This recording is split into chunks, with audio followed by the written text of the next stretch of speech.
یہ 2026 کے دوسرے ہی دن ایک بڑی اہم جنگ چھیڑ دی ٹرمپ صاحب نے، جو کہ اینٹی وار تھے ایز پر ہز کیمپین. یہ کیا ہو رہا ہے؟ اور یہ وینیزویلا کے اندر یہ بڑے ہی انٹرنیشنل قوانین کو توڑتے ہوئے، رونتے ہوئے امریکہ نے ایک نیا پریزیڈنٹ سیٹ کر دیا.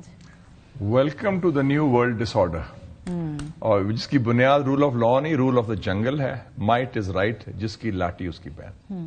شکر ادا کریں کہ پاکستان کے پاس ایک مضبوط مسلح فوج ہے اور ایٹم بم ہے، ورنہ تو یہ جو لا آف جنگل ہے جہاں بھی جس کی ہو، I think it's very unfortunate, قابل مذمت ہے. لیکن ٹرمپ نے اس کا اندیا دیا تھا اپنی نیشنل سیکورٹی اسٹریٹجی میں. اس نے کہا تھا مونرو ڈاکٹرین واپس لے آیا ہوں میں 1823 کی، کہ یہ خطہ ہمارا ہے.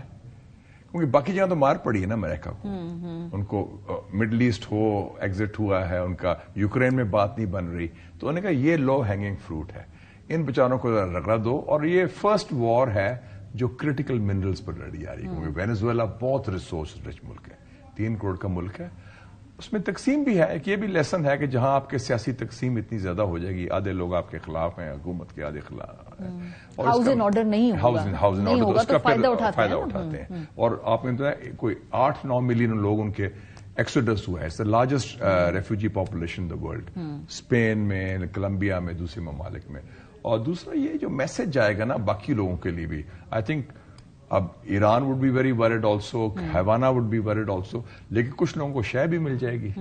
کچھ لوگوں کے لیے وہ خوف کا میسج ہے، کچھ لوگوں کے لیے گرین لائٹ ہے، اپرچونٹی کا میسج اپرچونٹی ہے کہ جناب پھر اگر آپ کر سکتے ہیں تو ہم بھی اپنے خطے میں کر سکتے ہیں. اور وہ کون کون سے؟ یوکرین کے لوگوں کو پریشان ہونا چاہیے، یوکرین کو بہت پریشان، چین، ایون فلسطین، اسرائیل کے جو عزائم ہیں، جو بھی ویک ہے، جو جس میں اپنا مقابلہ نہیں کر سکتا، اپنا دفاع نہیں کر سکتا، تو وہ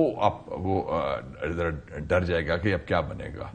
شکر ہے کہ ہمارے خطے میں چائنا ایک پرامن ملک ہے. چائنا ادھر جارحیت پسند تو ایک ہی ملک ہے، انڈیا ہے، اس کو ہم نے سارٹ آؤٹ کر لیا تھا.